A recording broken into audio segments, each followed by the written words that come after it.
I will be completing a fun Halloween-themed quilt project, showing great techniques for completing a project for fall. As with all custom quilts, we need to stabilize the quilt as we're starting to work on it.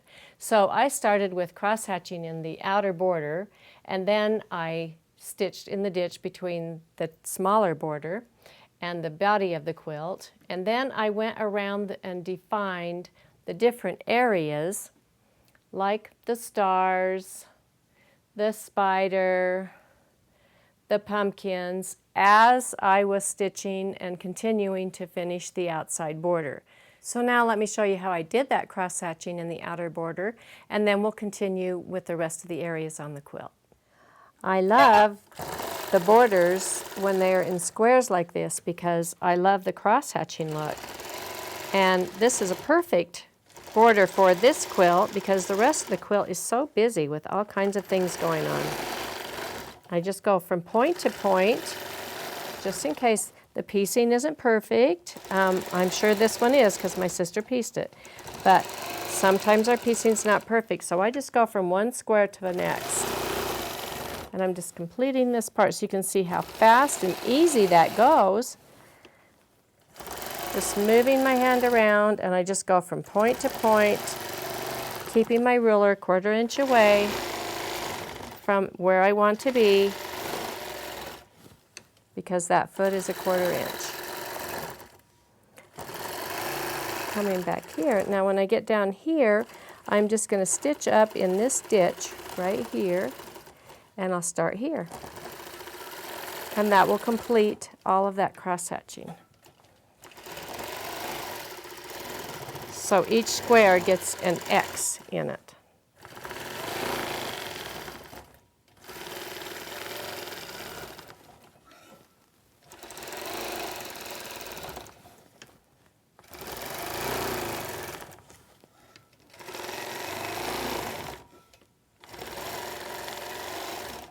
Keep your hand flat when you are using your rulers so that your hand doesn't tire. And there we go. I'm going to make this into a sun, and so I'm finishing the eye here. I'm putting the shape of the eye in, and then I'll come back and do my little circles, which I do with a flat side and then round and flat and round. Follow it around, and then put in a couple of almost fern-like objects. Put a circle in between.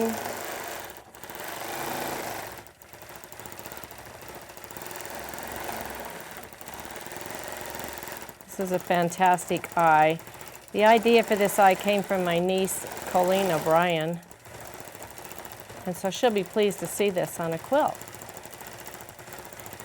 We'll come in here, we'll do a circle, then I'm going to come into the circle, go around the middle of the circle a couple of times, and then sort of put spokes around to finish off the art in this eye.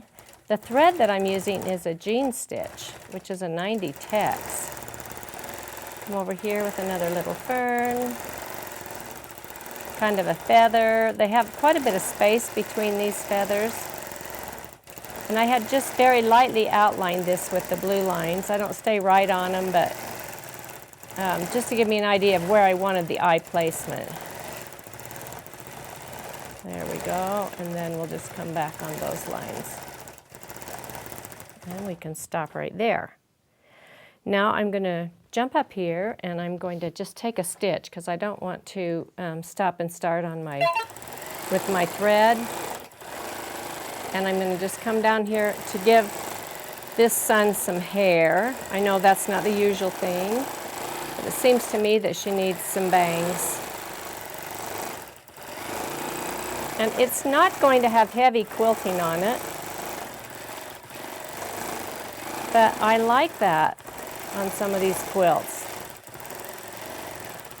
There we go. And then I'm going to feather the lips. And so I'm going to start down here in the middle of the lips. I've already stitched the lips on. And I'm going to do a teardrop here. And then just come out to the side like this, feathering the lips. Just follow that line back over and do the other side. Just to make it interesting. There we go, and I think I'll just do the top part of the lip. And now I'll finish the sun on the outside. Now I'll finish the sun on the outside. I had started the outside just to make sure that it has a sun effect, which are the rays of the sun. And I'm keeping these very perpendicular to the outside line, which is an odd shape. But as I turn the corner, you'll see I sort of fan it in that direction, like that. And I had started talking about the jean stitch. The jean stitch thread is a 90 tex, so it's a heavy thread. And it really shows up well. The colors are gorgeous. But you do have to adjust your bobbin case, of course, so that you can use it in the bobbin as well. I think it's best to use the same kind of thread in the bobbin that you do on top. And so you'll be loosening that tension. I have a special bobbin case that I use for that, so it's nice to have that extra bobbin case. And I have also moved my mode on my machine to constant instead of regulated, just because I like the smoothness of it, and you could certainly stay in regulated for that. That's going to make that look like a sun all the way around. And you can see I'm fanning it again over here, just a little bit, coming around the side a little bit. And then I'll taper it down and stop right there. And just looking at it now, I'm just going to move over here, and I'm just going to make a little cheek here and a little cheek here. So I'm very happy with that sun. She's very cheery. With the extended base on, I am going to outline this star. And as I'm outlining it, I can also go around the square in the middle. I'm using my ruler. So it just seems a little easier for me, and my left hand is my helper hand, so it's always ready to aid and assist the right hand if needed to stay on the line. So I am securing this with a stitch in a ditch.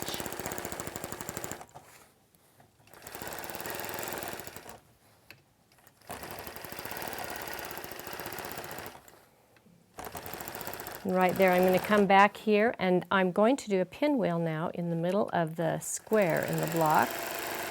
And this is just freehand as I come around. I leave enough room for myself to get out. Right there, I'll stop and swing out, go right in between my lines.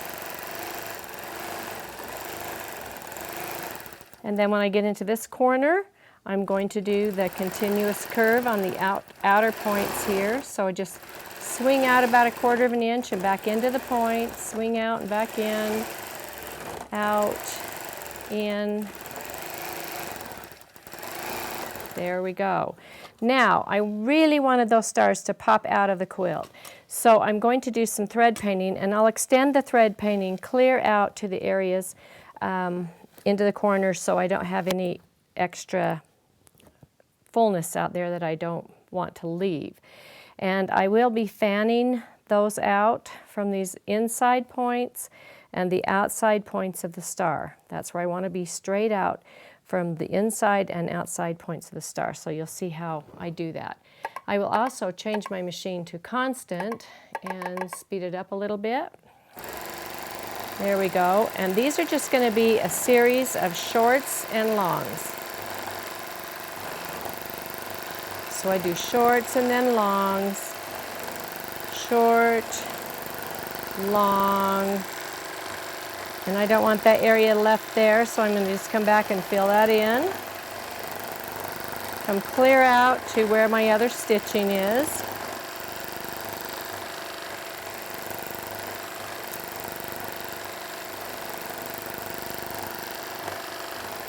And here I am at the outside point now, and you can see I'm going to come straight out from that outside point. And now these will all be leaning toward the outside points, but they're going to be shorts and longs. The thread that I'm using now is a YLI variegated thread. It's a 40 Tex cotton thread. It's a really beautiful thread. And it has those just shades of blue, a little tiny bit of purple in it. Now I know I have a spider up here, so I don't want to interfere with that, but I am coming out quite a ways because I want that star to fill in as much as I possibly can, as long as it's not interfering with whatever else I'm doing here. Come clear out.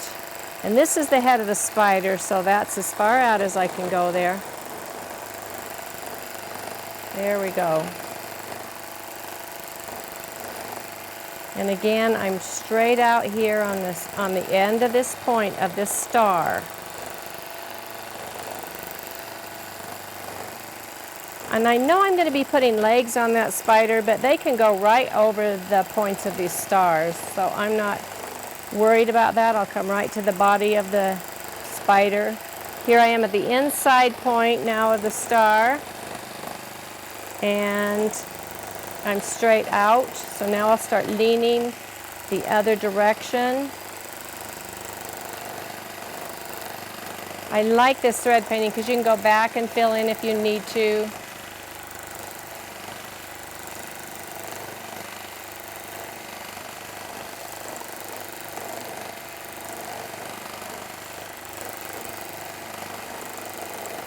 Straight out at this point again. And now my boundaries are set because I'll be right up to the border. Straight out from that point and then lean the other direction. If you know which way you're leaning, those are easy to do. And then I just slowed the machine down a little, which did some extra stitches right there in that seam. And that's where I'll end on that star. And now we can go over to our spider and our spider web. Okay, and I'm going to do the spider web, and the first thing I do when I'm doing spider webs is to do the lines on the spider webs like this. And you could certainly use a ruler. I'm just kind of doing these freehand. So far I'm having pretty good luck with them. Just doing like a half circle to get over to the next part, and down, and a half circle, back up, and then I'll come down. And now I'm just going to do those half circles all the way around.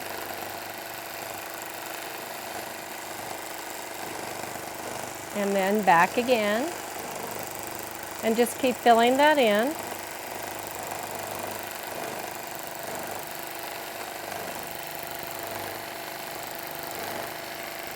I'm using, again, the YLI variegated thread. I could have used a metallic silver. That would have been really pretty for the spider web, but I think this will look really nice. It kind of fades in and out because the blue blends in with the blue squares, and then it comes out light, and then it comes out dark. So I like that effect.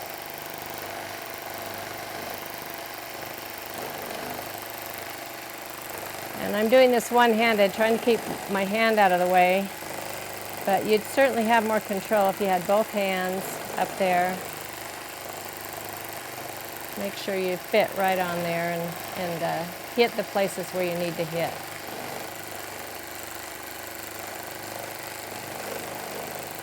And I'm just getting smaller in here.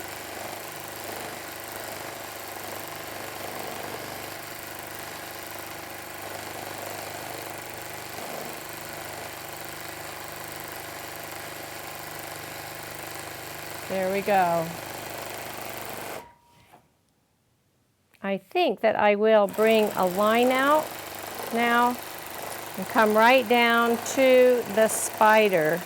And now it's time to change the thread and do the spider. The spider is right here, and it's just pieced in this black and this gray color. It's only the body of the spider, so we need 8 legs out there and some kind of a body and maybe a little face out there and then everybody will be able to see that spider.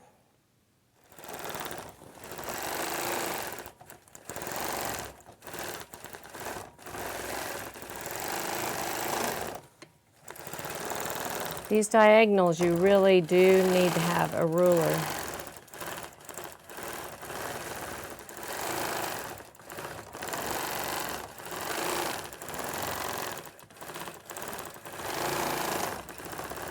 That kind of gives it some character.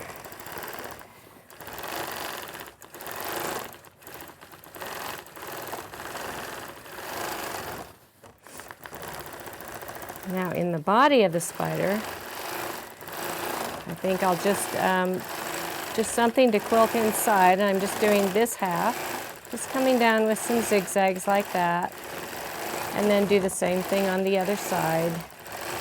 Just kind of making it parallel, which makes another design there in the middle. I haven't studied spiders a lot, but you could certainly make it one of your own, I'm sure. And then we'll come down, we'll go around the little head. And I'm going to come out and make some eyes in here, go over them a couple of times. And I kind of want this to be a friendly spider, so I'm going to come over here with a little smile. Like that, and then out on the other side. So there's my spider. We have a cute little cat here, and I'm just going to define the front paws. Like this, kind of come up a little ways and do another little paw here in this square, like this. And then I'm going to come over like this, and then around like that. I've had cats and I know how they sit. There we go.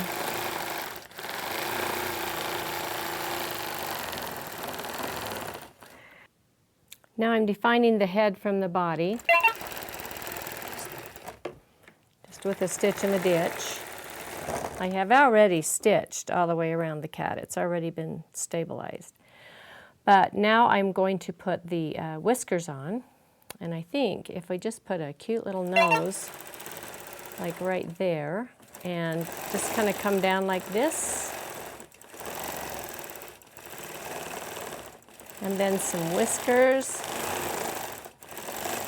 coming out from that nose, like that. Maybe one that comes all the way over. So we did 4 over there. We'll go around the nose a couple of times there, and just kind of copy what we did on the other side.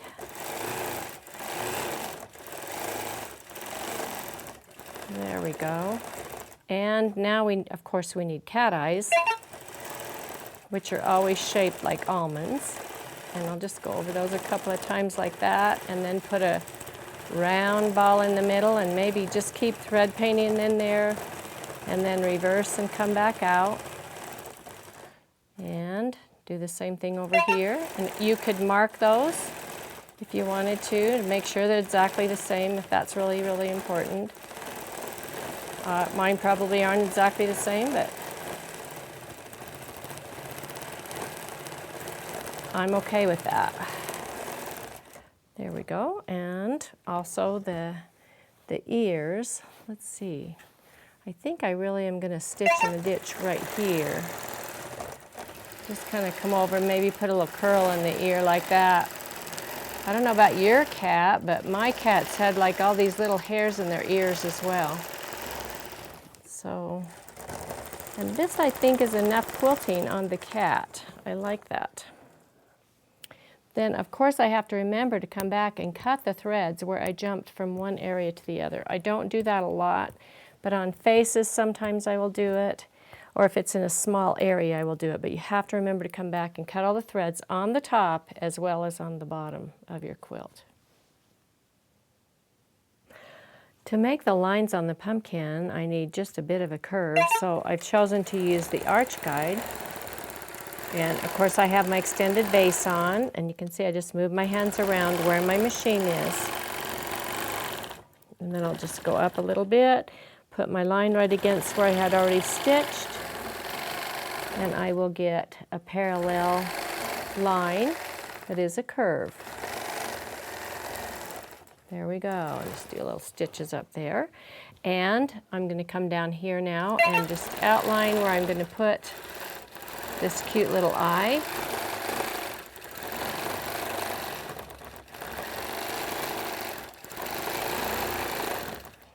And I'll go over that. That's a hard one to do right there because it's diagonal. I'm going to use my ruler.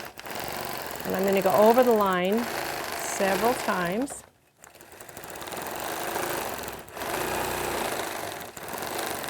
This jean stitch really helps you outline what you want to really stand out. I love it. And I don't know if I mentioned that it is a YLI jean stitch. And they're the only ones that I know that have had jean stitch forever. And even variegated jean stitches. It comes in many colors. Okay, that's really cute. It almost looks like a little witch's hat. And now I'll put on my yellow, and I can do just some stipple inside there to make it look like there's light behind inside the pumpkin. I'm just doing kind of a tiny stipple inside here, and I'm not worried even if I cross lines because that just means I'm putting more thread there. And I really want a lot of thread there because the color has got to really come out there to show, you know, that light inside the pumpkin. So it's kind of, I guess you could just call it a messy stipple. You just keep stippling and go over where you've already been and not worry about it. It's lovely. I bet we can't do that all the time. But we would be disobeying all those rules.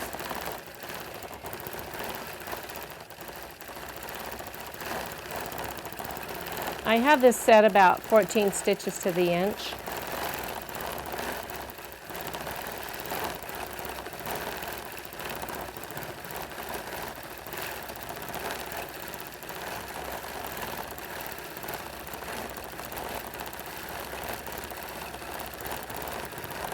Just going to kind of go around the outside again, just to make sure it's really outlined.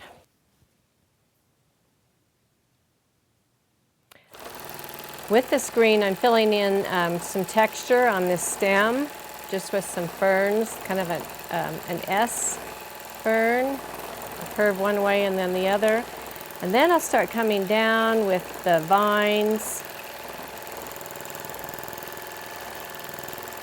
like that, and then I'll echo and come back and come out anytime I want with another like vine shape.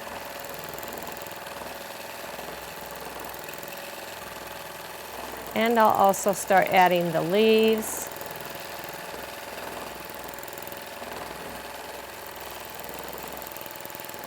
I'm going to turn my speed up a little bit. Come down here and make a really nice leaf right here. And fill it in. Not worrying about if I'm stitching on top of a place where I've already stitched with like the orange thread. Just putting in some of the vine, the leaf ferns inside to make some texture there.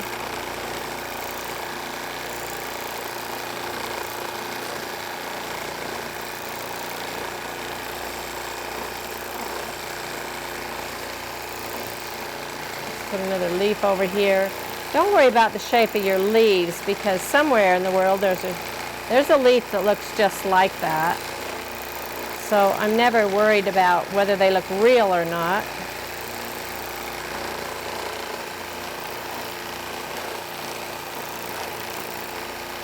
And this is such a fun quilt. This could certainly be for Halloween. It could also just be for Thanksgiving and through all that time just before the holidays.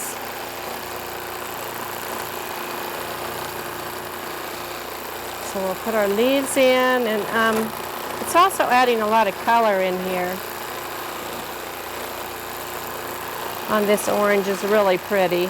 I'm going to put some over here on the blue area as well because I want to fill that in.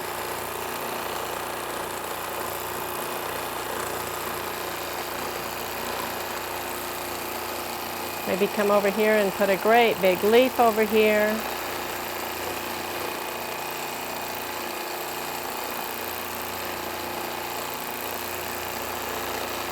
You can see how fast this can get done if you just are not intimidated and just go for it. I know you always worry, is that the right thing to put there? But you know, you just have to just keep the machine going. Remember, if the motor isn't running, you're not quilting.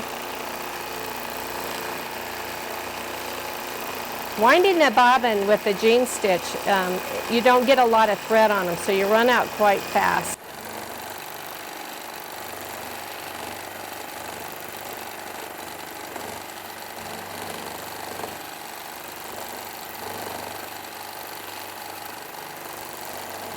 Okay, and then just sort of look around and, you know, I really like that. I think it's filled in enough. So I think I'm done at that point.